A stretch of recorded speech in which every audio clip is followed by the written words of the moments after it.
Aleluia. Tocou-me, Jesus, tocou-me, e de paz Ele encheu meu coração.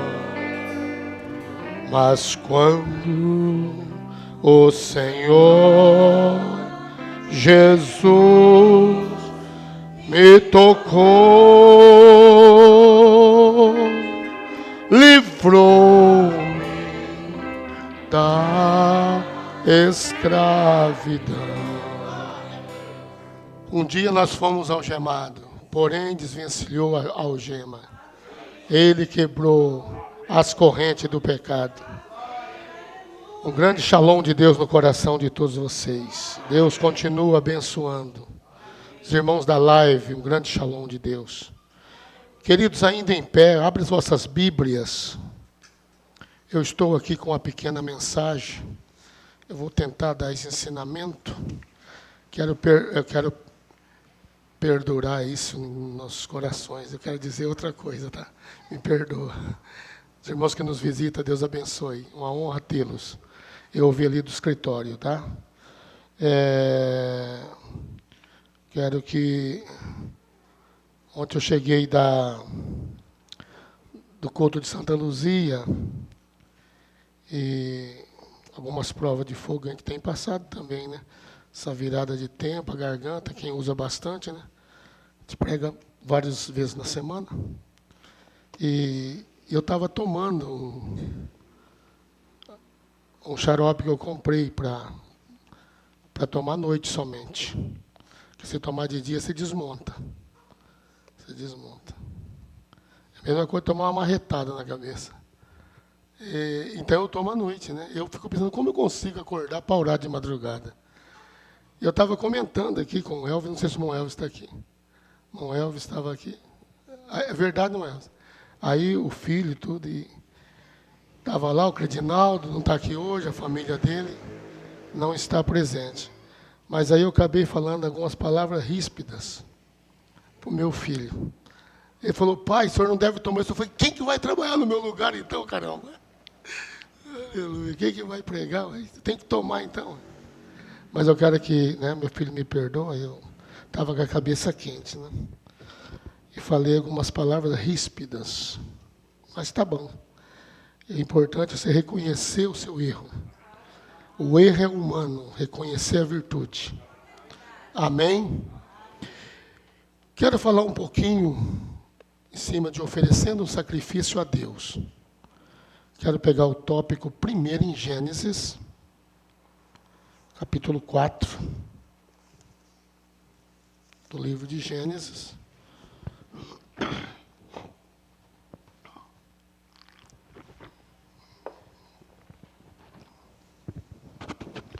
Ontem no Santa Luzia foi uma benção. O Predonildo está aqui.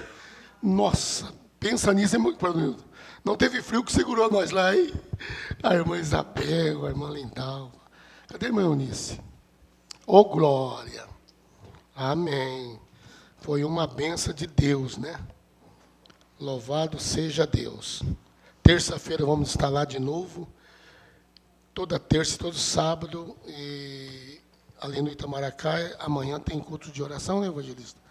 Os obreiros têm dado um suporte com o evangelista Valdivino, mas José, eu tenho sempre visto o irmão, o obreiro Nelson, o predador Dil, sempre eu estou vendo que esses irmãos se unem para um ajudar o outro, né? O obreiro Wesley estava predicando pela palavra quinta-feira, eu segui alguns trechos da mensagem, foi muito bom. Vocês acharam Gênesis, capítulo 4, quem encontrou? Quero falar sobre oferecendo um sacrifício a Deus. E aconteceu ao cabo de dias, capítulo 4, versículo 3, que Caim trouxe do fruto da terra uma oferta ao Senhor. E Abel também trouxe dos primogênitos das suas ovelhas e da sua gordura, e atentou o Senhor para Abel e para a sua oferta. mas para Caim e para sua oferta não atentou. Eirou-se Caim fortemente e descaiu-lhe o semblante. Vamos orar. Soberano Deus, o Senhor vem abençoar ricamente, Senhor, nessa noite. Venha nos dar o contexto da sua palavra. Que possamos sair daqui com a mente aberta, com a luz do eterno Elohim, iluminando o nosso ser. Ouvi o testemunho da minha esposa sobre a irmã Cidinha, e talvez ela não sabe o que ela me falou. O senhor esteve aqui, mas a irmã, depois da oração, eu levantei na hora. Mas eu esqueci de escutar o conselho da minha irmã. A irmã fica no repouso. E eu fui trabalhar, pastor. E aí a fraqueza montou. Mas eu estava completamente curada. Senhor, muito obrigado pela saúde da irmã Cidinha. Eu acredito que ela já está boa, já está voltando às atividades normais. Obrigado, Pai. Nessa convalescência, possa adquirir de volta totalmente a saúde. No nome do Senhor Jesus Cristo, abençoa os irmãos que têm seguido essa live, por aonde ou lugar longínquo da terra. Nós te pedimos a tua graça soberana sobre a vida de cada um. Em nome do Senhor Jesus Cristo e esse ressuscitado. Assim seja. Podem vos assentar, queridos. Nós vemos nessa passagem, nesse texto escriturístico, que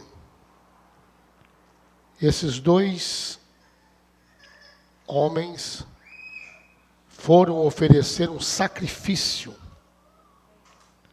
E este sacrifício não era em um lugar qualquer, remoto, fora de ordem, não. Eles escolheram o lugar certo. Esse lugar estava diante dos portões do Éden. Olha bem. Possivelmente, não teria outro lugar melhor do que aquele. Por que eles fizeram o sacrifício diante ali do jardim do Éden, dos portões? Porque na mente humana, eles queriam achar o caminho de volta. Correto? Queria encontrar o caminho para retornar ao Éden. Mas a Bíblia nos diz categoricamente na íntegra que não teria mais como voltar por caminhos devéreos, humanamente falando. Porque estava cercado com uma espada inflamada. E essa espada não deixava como alguém passar para retornar ao fruto da vida. A espada ficava girando todos os quadrantes da terra, leste, oeste, norte, sul. Então não tinha como retornar. Mas eles tinham que fazer um meio para tentar desbloquear o caminho. A Bíblia diz que Abel trouxe o seu sacrifício e Caim também. Agora, se nós notarmos, houve uma incompatibilidade de sacrifício. Mas perfeitamente os dois estavam fazendo a mesma coisa. Estavam fazendo o que deveria ser feito, um sacrifício. Mas houve uma incompatibilidade. E isso constituiu-se numa grande divisão. Deus não olhou. Deus não aplacou para o sacrifício de Caim. Agora, Caim estava sacrificando também, nós temos que entender. Abel estava também sacrificando. Mas o que causou a diferença entre Deus observar e aceitar e o mesmo Deus que observou, o outro não pôde aceitar. Os dois não estavam sacrificando. Um não era lavrador da terra e não pegou as primícias da terra. A Bíblia diz que ele pegou as primícias. Então, se ele pegou os primeiros molhos, as primeiras maçãs, pera, os molhos de trigo, etc. e tal, ele não estava fazendo tudo bendificando a Deus. Na mente humana, ele estava fazendo o que era certo. Humanamente falando. Mas as coisas espirituais só discerne espiritualmente. Não é humanamente. Não é por... Não quero desfazer de ninguém, teólogo, jamais, tá, irmãos? Estou pregando para 2 audiências. Mas não é por meio de teologia, filosofia. Não é por meio de nenhuma capacidade humana. Para Deus, tem que ser uma coisa por meio de revelação. Do próprio Deus. Estão entendendo? Diz amém. Do Espírito Santo. O Pai revelou o Filho revelou o Pai. E aquele a quem o Filho quiser revelar. Então, necessariamente, teria que haver algo para chamar a atenção de Deus. O que Deus estaria exigindo para aquele tempo. Porque é o que Deus exige em seu tempo. Então, o sacrifício aceito para Deus é somente aquele que é feito dentro das compatibilidades de Deus. Dentro da coesão. Dentro das normas. Vocês estão entendendo? Levanta a mão. Então, as coisas é aceito quando tudo está feito dentro do padrão de Deus. Aleluia. Então, eu acredito que, observando esse texto, dá para nós sabermos que os dois estavam fazendo o que era certo, sacrificando a Deus e agradecendo. Mas um estava oferecendo um sacrifício de ação de graça, e o outro por revelação. A Bíblia diz que ele teve revelação. Agora, Caim também podia, se tivesse tido a mesma revelação do seu meio-irmão Abel. Ele teria feito o mesmo sacrifício que Abel. Era só ele vender o produto para Abel. Falou, Abel, o negócio é o seguinte, eu estou aqui fazendo uma barganha de produto, eu te dou o peso de tal fruto, de tal da terra, você me dá um cordeiro dos seus. Eu quero oferecer um sacrifício a Deus também. Um sacrifício que é para expiação. É o que Deus estava requerendo. Deus não estava aqui requerendo o sacrifício das primícias, de ação de graça, porque primícia é ação de graça. O sacrifício que Deus exigia naquele momento era para pagar o crime do pecado. E a expiação significa pagar purificação de pena, de crime. Quem está entendendo? E eles teriam, então, que ter um discernimento. Aleluia. E a Bíblia diz que Abel ofereceu a Deus por revelação. Tal foi grande a revelação daquele moço, que até mesmo o sangue dele falou depois, com o próprio Deus. Então ele não havia morrido, ele estava vivo em algum lugar. Porque o sangue é uma referência, vida. Amém? Derramou o seu sangue na terra, então a Bíblia diz que derramou sua vida. Aleluia. Então nós vemos que eles estavam fazendo o que era correto. Porém, dentro do intelectualmente falando, oferecendo um sacrifício, um altar até muito mais bonito, aplausível, requintado, um altar que tinha um ornamento bonito, tudo florido, era uma coisa bela, mas Deus não pôde aceitar.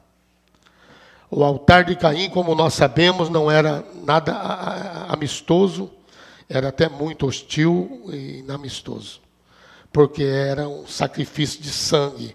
E aquele sacrifício não era muito plausível para o momento ali de uma adoração que Caim planejou a Deus.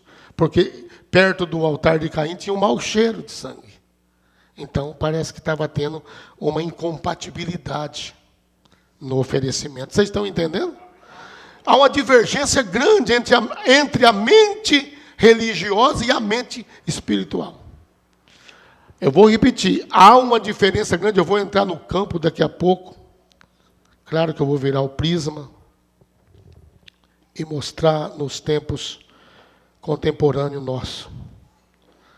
Uma mente religiosa entende a Bíblia de uma maneira. E uma mente revelada não vê somente as letras da Bíblia, mas vê as entrelinhas da Bíblia. Aquilo que Deus está querendo dizer está nas entrelinhas da Bíblia, no som da palavra. Você vê nas entrelinhas, mas não tem nada, pastor, nas entrelinhas. Tem. Tem o que significa o que a linha quis dizer. Amém?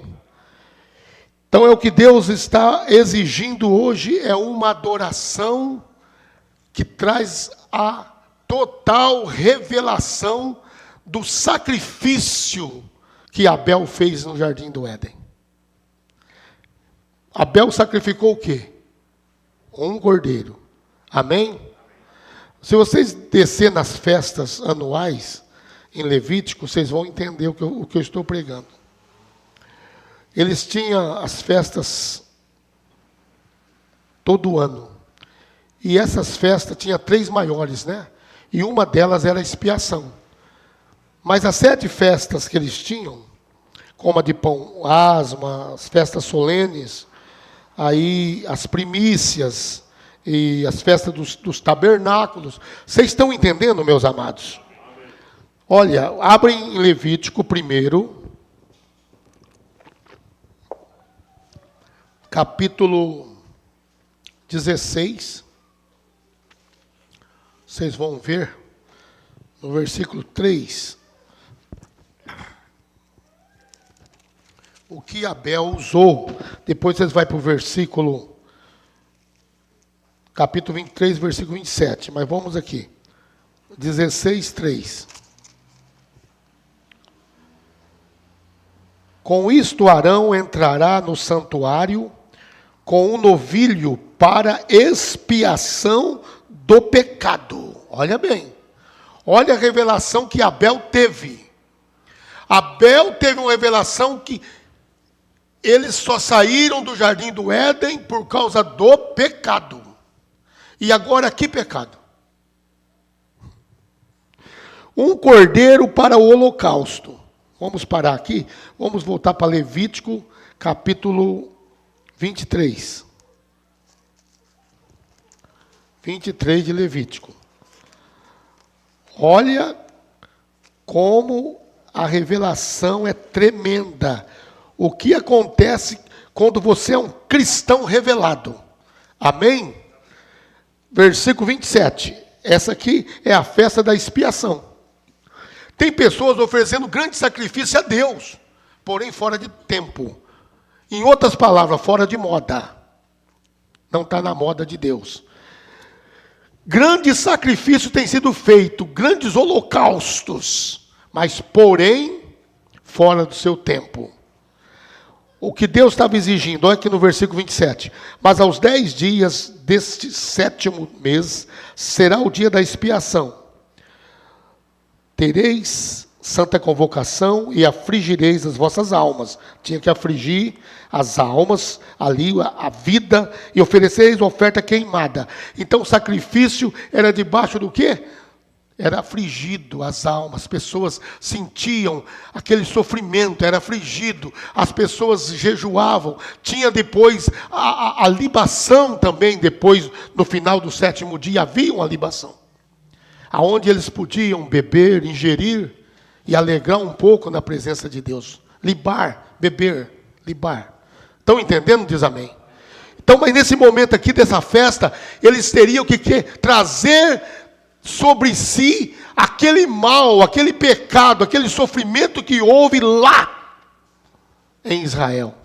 Então eles traziam o pecado de Israel para dentro do sacrifício. E esse sacrifício era oferecido para combater o pecado da nação inteira. Vocês estão entendendo? Então era uma expiação que valia para toda a nação. E aquele sacrifício era feito até chegar o dia do último dia que o sacerdote oferecia por si mesmo. Hebreus capítulo 4, versículo de 1. Estou dando esse ensinamento para vocês, que vocês conhecem, não é nada novo, né? Mas é bom às vezes a gente frisar, né? Amém? Hebreus capítulo 4, versículo de 1 a 4. Olha bem o que diz a Santa Bíblia. Aleluia. Capítulo 5 de Hebreus, de 1 a 4. Porque todo sumo sacerdote, capítulo 5, tomado dentre os homens, é constituído a favor dos homens, nas coisas concernentes a Deus, para oferecer, olha bem, dons e sacrifício pelos pecados, para que ofereça dons e sacrifícios pelo pecado, e possa compadecer-se eternamente dos ignorantes e errados, pois também ele mesmo, quer dizer, ele quem? O sumo sacerdote, está rodeado de fraqueza. Não apenas de umas palavras ríspidas, mas está rodeado de fraqueza. Está rodeado por todas as fraquezas do povo, por todos os espíritos males que é expulso das pessoas. Está rodeado de todo pesar, de toda dor, que está sendo hoje em dia introduzido naquele chamado corpo, que pertence ao corpo de Jesus Cristo. Nós estamos carregando o quê? As cruciantes dores do Senhor. Pois eu trago no meu corpo as marcas de Jesus. Paulo estava carregando as dores de Cristo, sendo perseguido como ele foi. O perseguidor era perseguido agora. Você e eu ainda carrega ainda as marcas, as humilhações. Amém? Ele foi humilhado, perjurado, ridicularizado. Você e eu, nós carregamos às vezes o sofrimento do resto do corpo de nosso Senhor Jesus Cristo, que é nosso, a igreja. Então o sumo sacerdote não está isento disso. Ele está oferecendo dom pelo povo, mas ele está sujeito também às mesmas paixões que Elias esteve sujeito. Quem está entendendo? Elias não era superior a um homem comum, ele era um homem como nós. Mas ele orou, ele estava tão dentro do invisível, dentro do reino espiritual, que ele orou a Deus e 3 anos e meio não choveu. E ele não falou, Deus, fala para mim tal coisa que o Senhor fala. Não, ele não disse isso, ele disse, só vai chover segundo a minha palavra. Aleluia. Você tem que entender que ele não falou que Deus falou e tal e tal. Ele disse, segundo a minha palavra. Então, se você pertence ao corpo de Cristo, determina a tua bênção. Não importa o sofrimento, Ele é contigo. Glória a Deus. Aleluias. Aleluias. Então, por causa esta causa, ele deve tanto pelo povo, fazer o que pelo povo? Oferecer sacrifício, oração, jejum, súplica, madrugadas, etc. tal. Ai, como para si mesmo também, ó Deus, me ajuda a chegar lá, Senhor. Não deixe eu desanimar. Ferir o pastor, espalhar-se-ão as ovelhas, Senhor.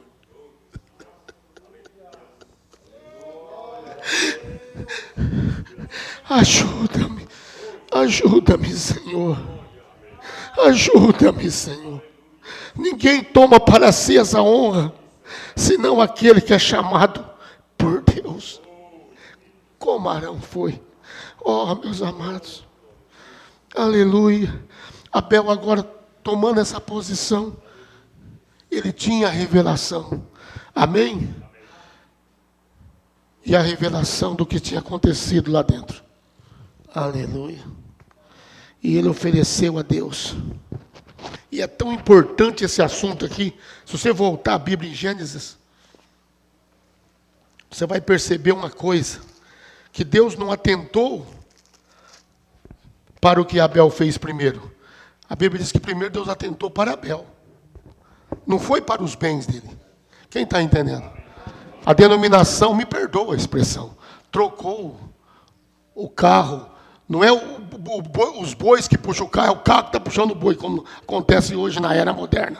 Né? Não tem mais carro de boi, né? Porque agora não é os bois que puxam o carro, é o carro que está puxando o boi, né? Vocês estão entendendo? Mas de vez em quando tem um caminhão trombado com mais de 100 mortos por ali, etc. A civilização trouxe morte. Amém? Mas olha o que Deus estava dizendo aqui. E aconteceu que no cabo de dias, Caim trouxe do fruto da terra uma oferta ao Senhor. Ele poderia bem pegar a sua oferta e comprar ali um cordeiro, um cabrito, o que seja. Mas ele não teve revelação. Então ele fez Ele fez um sacrifício de ação de graça. Ele trouxe apenas o quê? As primícias. Só que Deus não estava exigindo primícia. O sacrifício que Deus exigia era para pagar o preço dentro do jardim do Éden, do pecado cometido lá dentro. A maçã que sangra, né? Maçã sangra, não é? Sangra. Pecado era de sangue. Então Deus exigia sangue. Se fosse maçã, Deus tinha aceitado o pecado de Caim. Ele pôs muita maçã no seu sacrifício. Deus não pôde aceitar porque não era maçã, não era pera, não era manga, não era fruta, não era mora, não era nada. Era um pecado que deu a coesão humana.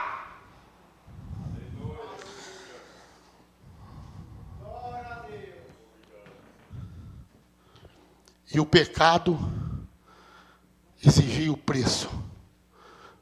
Vida, sangue. Aquele animalzinho de Abel teria que morrer. E Abel arrastou-se o seu cordeirinho, porque o próprio Deus também havia matado um cordeiro dentro do Éden. O próprio Deus havia matado o seu cordeiro.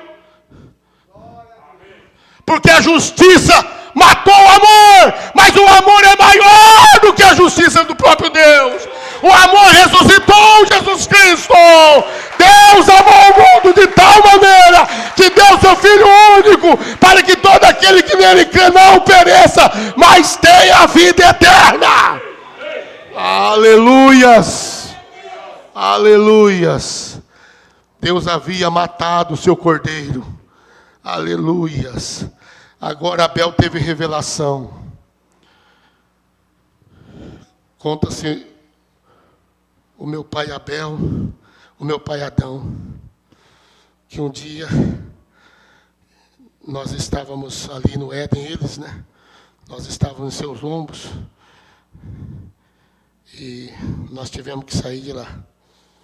Pois é. Mas eu sei o que é Deus. O Senhor me dá a condição de fazer esse sacrifício. Deus ficou olhando para Abel assim. A Bíblia diz, e Abel também trouxe dos primogênitos das suas ovelhas e da sua gordura. E atentou o Senhor para Abel. Deus olhou para Abel, atentou para ele. Falou, você está certo. É isso mesmo. Houve um pecado lá no Éden. Houve pena de morte lá. Que no dia que comerdes, morrerá. Houve um crime lá. Tem que haver uma purificação. E não há purificação sem derramamento de sangue. Não há remissão de pecados. Hebreus capítulo 9. Se não me falha, 24, 25, 26, 27. Sem derramamento de sangue não há remissão de pecado. Então o que Deus estava exigindo era um sacrifício sangrento. Não era otimista, não era muito amistoso olhar aquele sacrifício de Abel. Eu imagino as peronhas ali em volta. E de vez em quando Caim dava um sorriso sarcástico, com certeza. Ele era um homem zarrão, bem mais alto do que Abel. Grandão.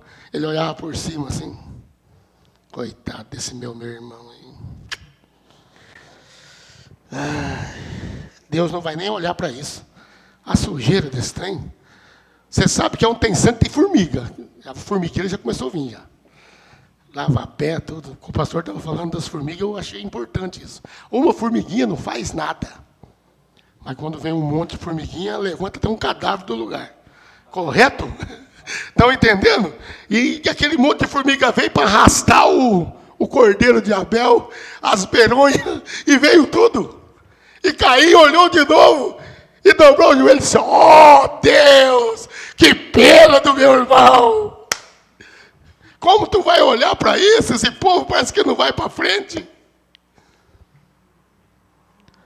De repente o fogo lambeu o céu.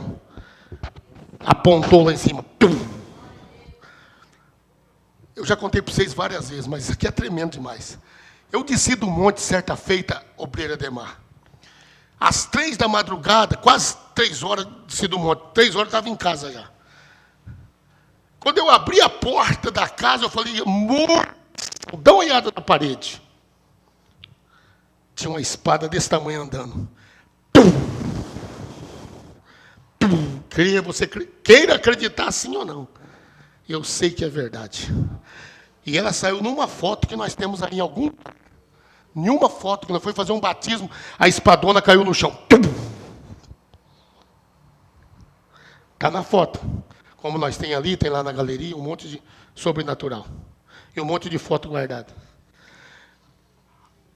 Aquela espada andando. Ah, mas como que eu ia dormir com aquilo? A esposa deitou, as crianças, o Rani e a Fran, já dormiram, e eu fiquei olhando, peguei a Bíblia, comecei a ler. Apaguei a luz. A Bíblia ficou no peito, o sono veio, eu apaguei a luz. A Bíblia caiu aqui, mas o sono não vinha. De repente, eu, num êxtase, olhei eu. Agora eu estava em outro mundo. Estava num êxtase. Estava em 2, agora era 2. Estava um lá com a Bíblia no peito, e o outro aqui. E o outro lá deitado. E eu olhei para o céu. Não tinha escuridão, não tinha telha que atrapalhasse. Estava tudo aberto o céu. Eu olhei nesse outro corpo aqui. Aquele corpo humano, cansado, já estourado de trabalhar o dia todo e orar até naquela hora. Rebentado ali, eu aqui. Olhando. De repente, fogo desceu. E eu olhei aquele ponto no universo, brilhou aquele fogo, vermelhinho. E eu olhando ele fez... Foi assim que aconteceu com o altar de Abel. Caim começou, Deus vai ouvir isso aí, nada. Você não vai para frente nunca. Aleluia, glória a Deus. Vamos fazer uma festa. Vamos pegar um carrossel, vamos para o carnaval, gente. Vamos fazer uma festa que Deus está lá. Vamos fazer uma festa na política, Deus está no meio disso. Vamos lá. Isso é mente de Caim, caimitas. Abel tinha outra mente, meu irmão. Abel tinha uma mente revelada e ele sabia que Deus exigia era o sangue para cobrir o pecado do Éden. Você quer que eu volte o que aconteceu comigo? Aí eu olhando para o céu, desceu aquele fogo. Na minha frente um homem de fogo. Dessa altura aqui, ó, de lá até aqui mais ou menos. Na minha frente ele olhou para mim assim. Quando eu vi aquele homem de fogo, eu estou falando de um homem, não tinha asa não, era homem. Ficou na minha frente aquele homem de fogo, eu, mesmo nesse corpo teofânico, eu assustei com aquilo, de ver a glória, o tamanho que é a glória. Eu olhei para mim lá e eu aqui, aquele homem, atravessou dentro de mim, atravessou a parede, atravessou outra parede, e eu vendo. Foi embora. Ele queimou o altar. Aleluia. É melhor deixar Deus queimar o seu altar. Bendito é o nome do Senhor. Aleluia. No mais, quando Caim começou a falar, puxa, mas o meu altar é bacana demais, viu? É muito dinheiro para Jesus aqui, irmão. É campanha do dinheiro, é flor benta, é a água benta, é o Nilo de não sei o quê, é a água do Jordão. A coisa tá boa aqui, gente. Vamos mandar fogo, Senhor, e glória a Deus, aleluia. Deus nem observou. Deus não olhou altar que não tem revelação. Há muito sacrifício, mas falta-lhe revelação. O que Deus está exigindo hoje é a revelação de sua palavra. O que Deus está fazendo neste dia, uma mensagem poderosa. E eu quero entrar um pouquinho nisso agorinha. Estou fazendo de tudo para não pregar. Quero só dar didaticamente alguma coisa. Estou tentando segurar. Mas uma coisa eu digo. O que Deus está exigindo hoje é uma voz mansa e suave. Aleluia. E de repente, Abel, Senhor, tem misericórdia de nossos pais.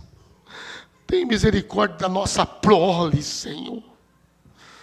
Você sabe que Abel não pôde ter um filho, que ele morreu ali mesmo, né? Por que Abel morreu? Por quê? Porque você tem que morrer com o seu sacrifício, irmão. Aleluia. Está fazendo alguma coisa para Deus? Morra para o mundo. Morra para as avarezas. Morra para o pecado. Morra para o diz que me disse. Morra para a sua natureza má. Você quer fazer alguma coisa para Deus? Você quer ver Deus aceitar? Quando você faz para Ele, a sua mão direita, a esquerda não vê. Louvado seja Deus!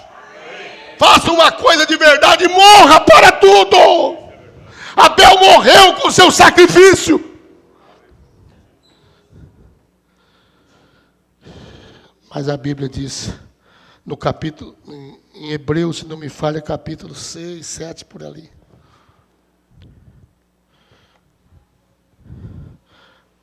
Eis o sangue de Jesus que fala melhor do que o de Abel. Aleluia. O que refletiu o sangue de Abel? Refletiu no sangue da cruz. Aleluia. Jesus Cristo, o justo.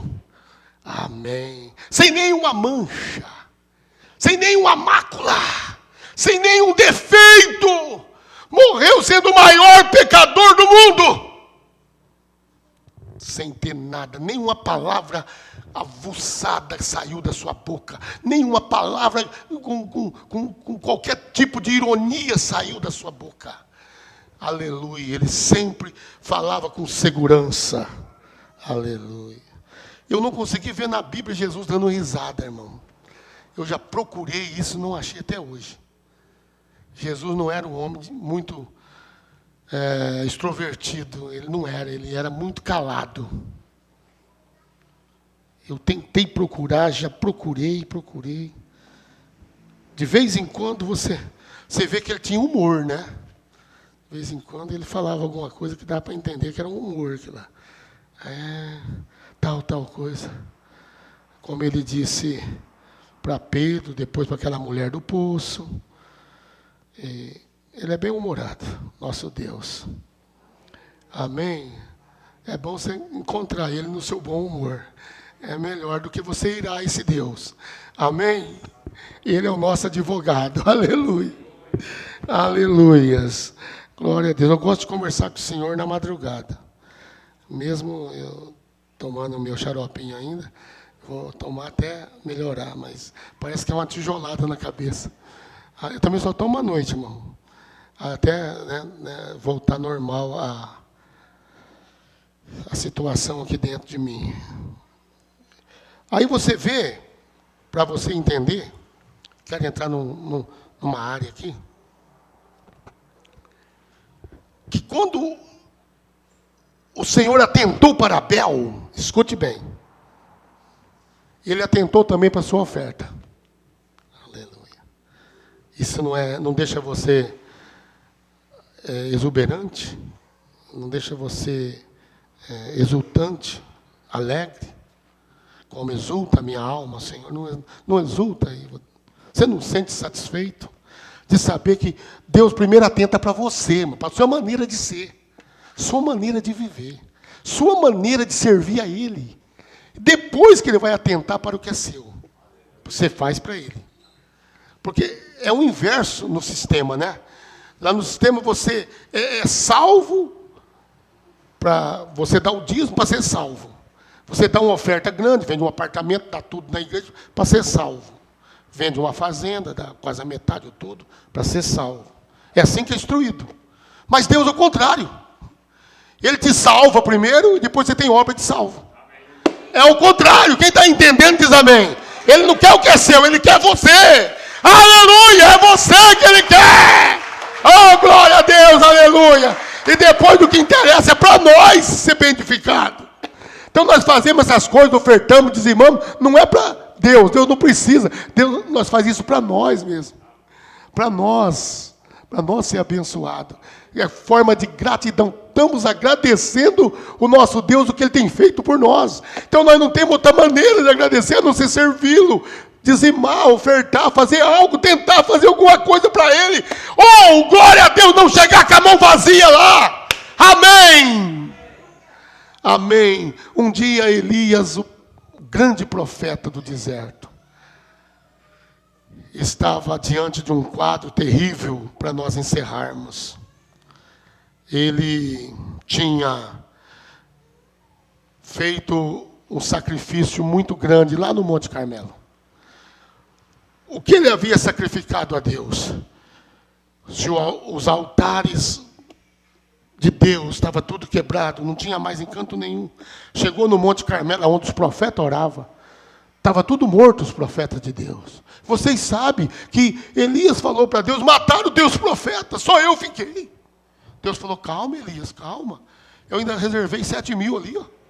Tem mais algum grupinho aqui, outro ali no sul, outro ali no norte, outro ali, outro lá. Não se preocupa, vocês não estão sozinhos. Tem um encontro ali em São Paulo, em Suzano. Vocês não estão sozinhos. Tem outro encontro em Brasília agora, o mês que vem. Não, vocês não estão sozinhos. Tem aqui em Cuiabá o encontro ainda. Encerramento hoje. Oh, glória a Deus. Tem tudo por aí. Tem ainda verdadeiro servo de Deus que está fazendo o sacrifício certo, oferecendo o cordeiro exato que Deus está exigindo no dia. Aleluia. Ainda tem alguém que tem revelação da palavra. Oh, glória a Deus. Quem está entendendo diz amém. Aleluia. Elias havia matado 850 profetas. 400 de Azera, 450 de Baal. E Acabe chegou na casa debaixo de uma tempestade, que a chuva veio depois que Elias cumpriu o plano que Deus quis, né? Desceu o fogo do céu, queimou o altar. A chuva desceu e veio com uma mão poderosa, só uma mãozinha que saiu do mar. O jovem que dava água para Elias foi lá 5 vezes e trouxe a palavra. Agora tenho uma mão subindo, Elias. Elias falou, vixe, vem vindo uma tempestade aí. Uma nuvem do tamanho de uma mão, uma tempestade. Oh, glória a Deus. Aleluia. Na visão do moço era uma mão. Na visão do profeta já estava a chuva. Toda tempestade podia vir. E Acabe chegou lá, debaixo de sua capa, sua carruagem, tudo. Entrou para dentro do palácio de Isabel. E aí? Elias está morto? Não, ao contrário. Elias, olha a chuva que deu aí. Foi Elias que orou. Oh, glória a Deus. Quase converteu Acabe. Elias que orou. Mas e aí, o que aconteceu dele? Ele matou todos os profetas.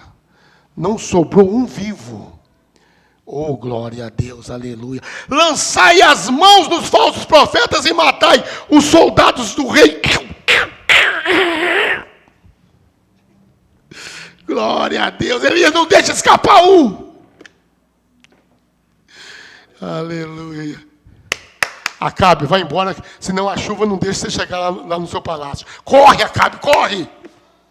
E a Bíblia diz que Acabe ficou enrolando por ali. Você sabia que ele ficou enrolando? Ele nem creu muito. Ele ficou por ali porque a Bíblia diz que Elias orou, o moço foi lá no rio, lá no mar, em cima do barranco, olhou para o mar. Elias falou, vai de novo ver, vai a terceira vez. E Acabe ainda estava por ali, vendo os corpos, com certeza. Meu Deus, o que Jezabel vai fazer agora comigo?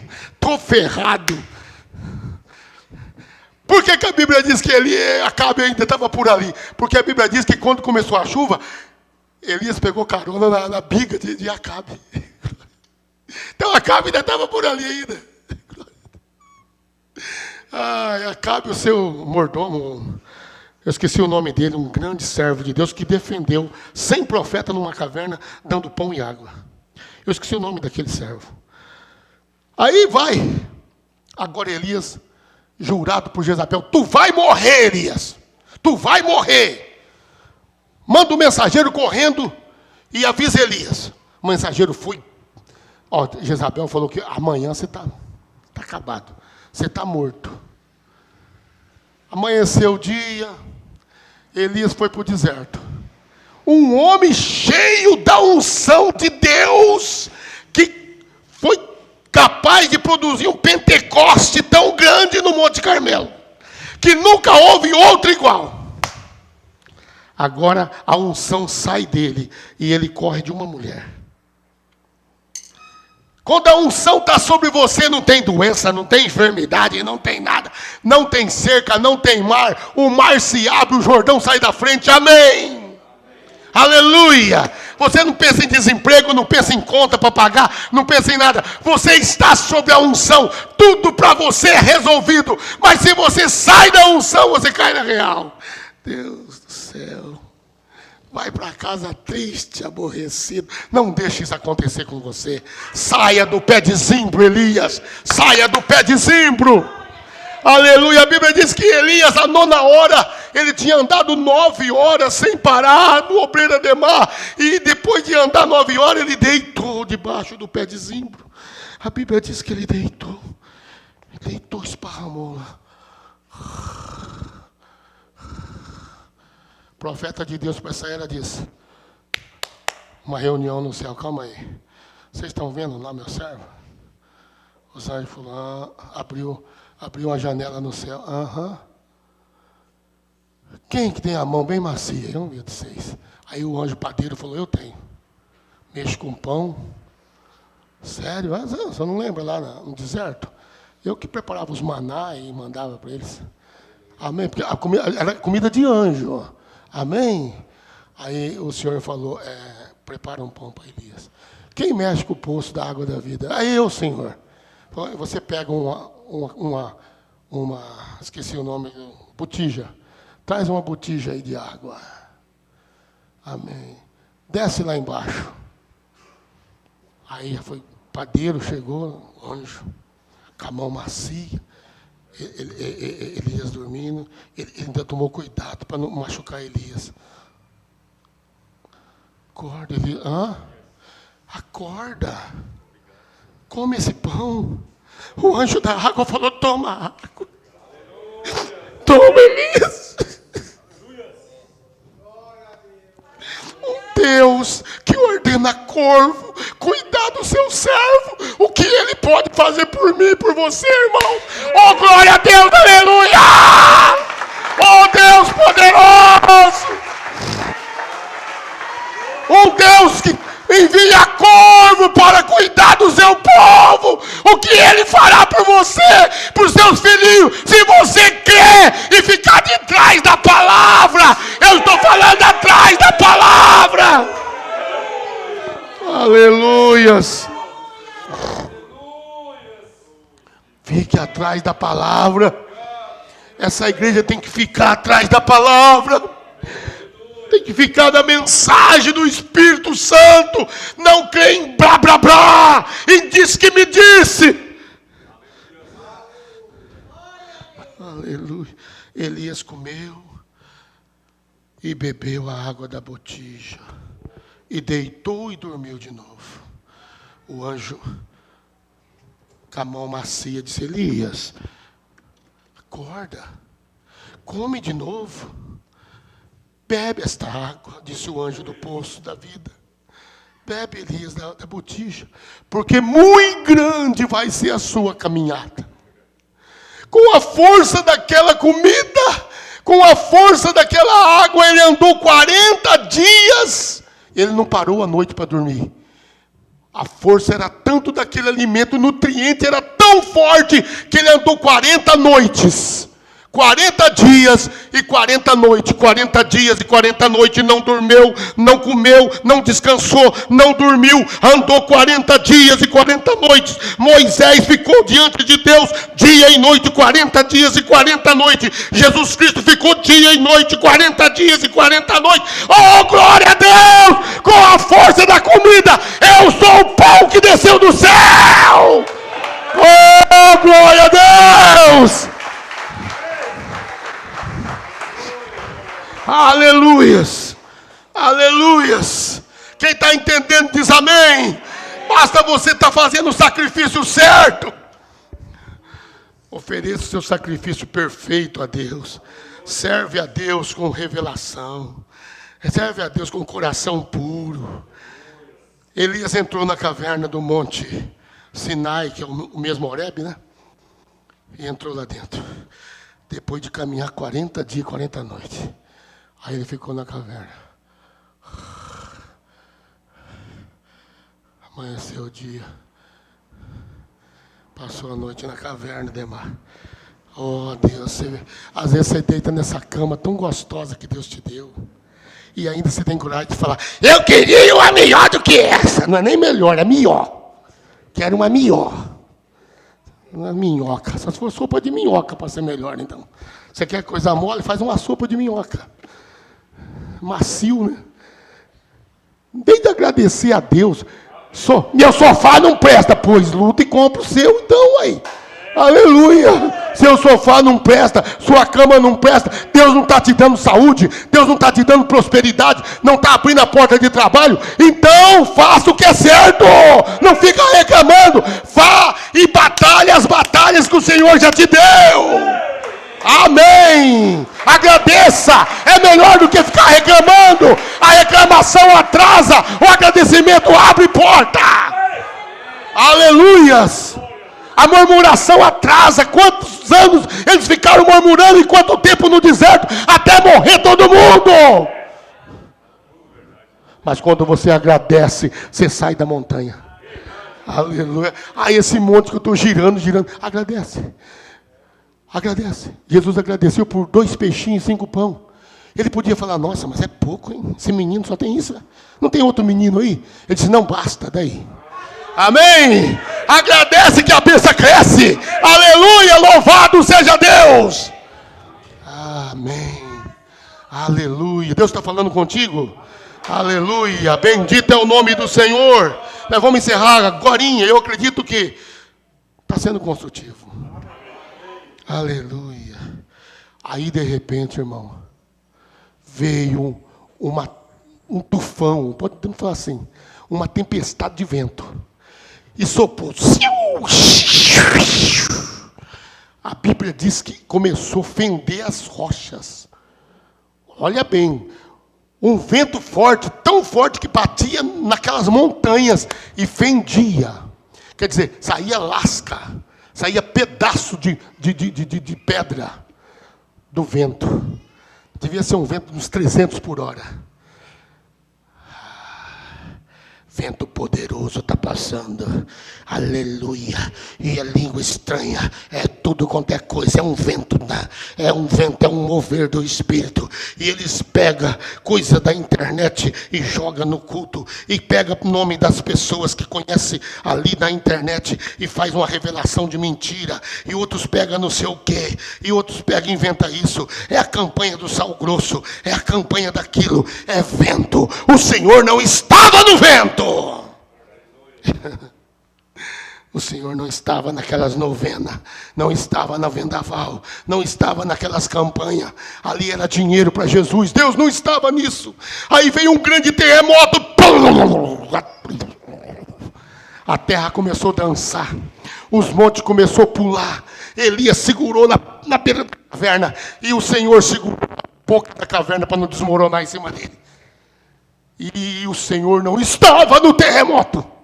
O Senhor não está naquele terremoto. O Senhor não está naquele movimento. O Senhor não está mais naquilo. Aonde Ele está? Quando você planta um trigo, o trigo é verde, o trigo é bonito, é flexível, é bonitinho, mas a vida vai crescendo. Ele vai se espalhando galhos e folhinhas até chegar no pendão. E o pendão vem o cacho vem o grão, e o grão vem a palha por cima.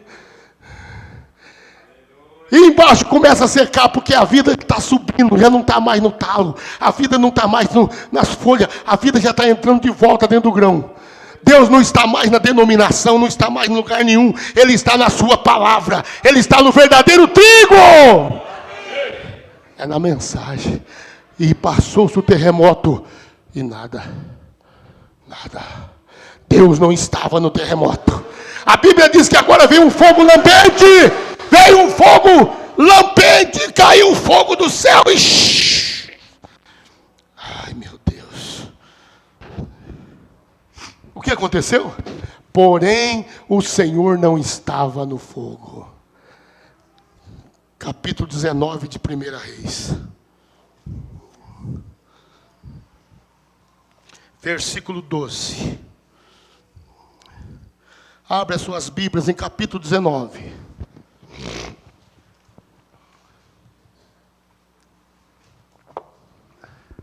Primeira Reis. O pastor prepara um hino compatível com a mensagem. 1 Reis, capítulo 19, versículo 12. Vamos pegar o versículo 11 já. E Deus disse: sai para fora, põe-te neste monte perante ao Senhor. E eis que passava o Senhor como também um grande e forte vento, que fendia os montes e quebrava as penhas diante do Senhor. Porém o Senhor não estava no vento. Depois do vento, um terremoto. Também o Senhor não estava no terremoto. E depois do terremoto, um fogo. Porém também o Senhor não estava no fogo. E depois de todas essas manifestações, Lutero, vento. Wesley, terremoto. Os pentecostais, fogo, língua estranha. Quem está entendendo a Bíblia diz amém.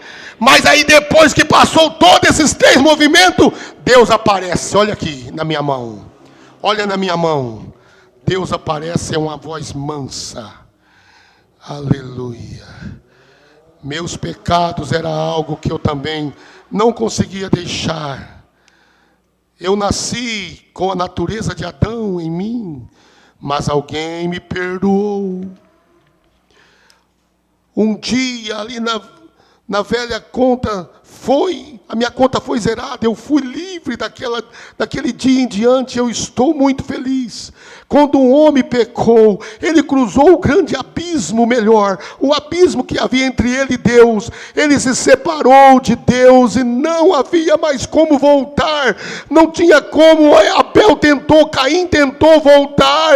Eles estavam inquestionavelmente do outro lado do abismo que separava entre eles e Deus, sem nenhuma maneira de voltar. Porém Deus, rico em misericórdia, maravilhoso em graça, aceitou um substituto para eles, permitiu que eles fizessem um substituto, uma oferta animal, para que tomasse o lugar, até que o sangue do Cordeiro, até que o verdadeiro sangue, o sangue era a única coisa que poderia pagar o preço.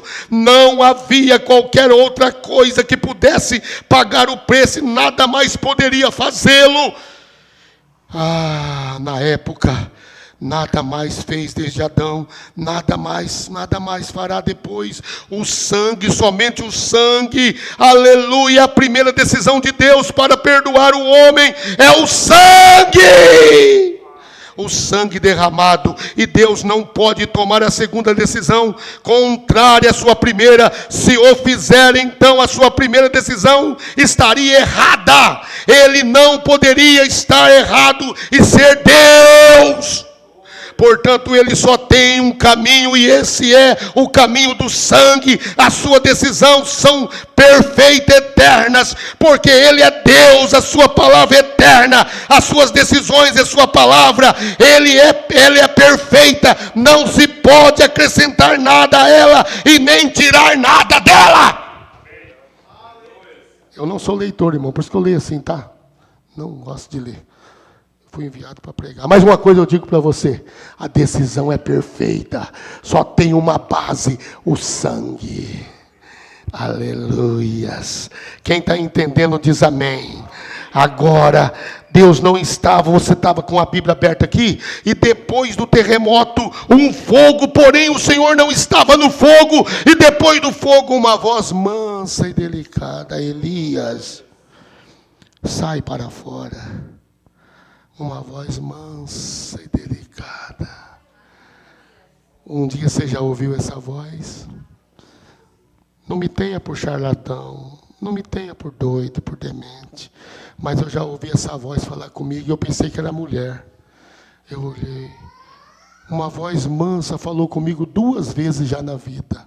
E eu olhei, uma vez estava no ônibus, eu estava procurando a minha predileta. Eu ia casar com uma moça em Três Lagoas. E depois não deu certo, porque ela contou 2 sonhos para mim. Vocês sabem da história.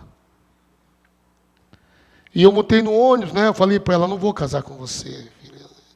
Nós tinha pegado a aliança para ser noivo. Eu falei, não vou. O teu sonho me impediu de casar com você. Os 2 sonhos que ela me contou não deixou eu casar. Primeiro sonho, nós andávamos num caminho e dava no mar. Aí o mar tinha praia e veio um vento contrário ao mar. E nós ficamos com as nossas vestes brancas, vermelhas como sangue, como lama. E ela falou, você viu esse sonho? Eu falei, tem outro? Ela disse, tem outro. Eu tinha ido do estado de São Paulo lá para buscar ela, para nós ficar noivo e casar. Ela que pregou essa mensagem para mim. Aí ela falou, o segundo sonho que Deus me deu na mesma noite. Nós andávamos de mãos dadas. E o caminho nosso era perfeito, reto, bonito. Caminho muito brilhoso, florido, luminoso. E nós fomos andando, de repente o caminho começou. E começou a fazer curva, e começou a fazer buraco, e começou a fechar, e começou a vir pedras, e começou a vir e virar uma picada em vez do caminho, foi virando uma picada. E começou a balançar como um terremoto, ela falou. E quando nós se viu, nós estávamos num despenhadeiro, tudo rebentado lá embaixo, nossas vestes brancas toda suja. Eu falei, noivado terminado. Como? Eu falei, como? Deus falou comigo ou com você? Nós não pode casar, filha. De jeito nenhum. Vai dar no que você acabou de ver aí. E eu montei no ônibus triste, a moça também ficou triste, depois acabou ficando doente, tadinha. E foi parada no hospital, não estou falando isso com orgulho, né, ou com grandeza, é porque a mulher é mais fraca mesmo. Ela tomou 40 comprimidos e foi parar lá na cidade, ali, capital do Paraná, como é que chama ali? Curitiba. Aí depois eu fiquei sabendo, fiquei tão aborrecido, mas graças a Deus ela conseguiram tirar os comprimidos. Ela acabou casando e ficou viúva depois, com 3 filhos nas costas. Mas é uma boa alma, deve estar viva até hoje. Que Deus abençoe a nossa amada irmã. Aí eu fui no ônibus aborrecido e uma voz falou comigo.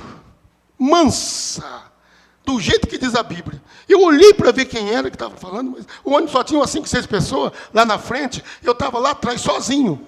Aí eu falei, ué, não tem ninguém aqui, quem está falando comigo? A voz falou comigo. Eu, porém, esperarei no Senhor, no Deus da minha salvação. Hã? Olhei, nada. Essa voz falou quando eu vim para Campo Grande, em 91. Falou comigo.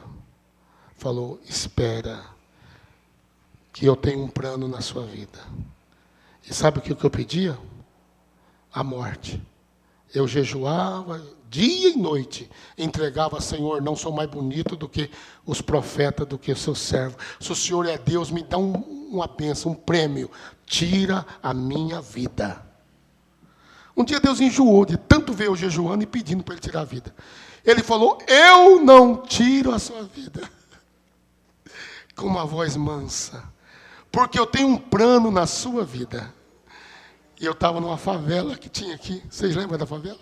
Quem lembra da favela ali? Que hoje em dia é o Pires, quem vê? Avenida Marquês de Pombal. Não sabe o tamanho da favela que era. Pegava desde a terceira idade ali até perto daquele trevo que vai para o Damas. Aquele favelão. Você lembra, Suzano? Não é do seu tempo. Você ainda pegou, né? Oh, Deus amado. Aí ele falou, não precisa pedir que eu não vou tirar a tua vida. Eu, sério? Ele falou, sabe de uma coisa? Eu vou mandar uma chuva em cima desse barraco.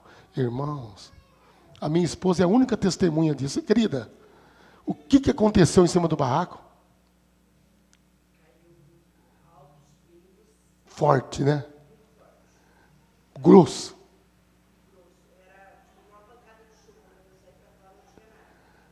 Caiu uma pancada de chuva em cima, só acertou em cima do barraco. Era um barraquinho pequeno, bem pequenininho o barraco. Eu tinha feito mais uma pecinha, a cobra quis matar nós, vocês sabem da história. Caiu só em cima do barraco, uma chuva pesada. Como o quintal era tudo igualzinho aqui, ó, concretado, né? E desempenado, a esposa saiu correndo para ver a chuva, né? Não tinha nem um pingo, nem uma marca, nem nada. Só em cima do barraco, aleluia. Está eu aqui parado onde Deus quer. Aleluia, bendito é o nome de vocês aí. E os irmãos da live, Deus abençoe, amém? Uma voz mansa é o sacrifício do dia, é a mensagem da hora, que Deus está requerendo o verdadeiro Espírito Santo que desceu em Pentecoste, crendo em toda a palavra, manifestar toda a palavra, dar o amém para toda a palavra. Isso é o que Deus está exigindo hoje. Que Deus abençoe vocês em nome do Senhor Jesus Cristo. Com o pastor.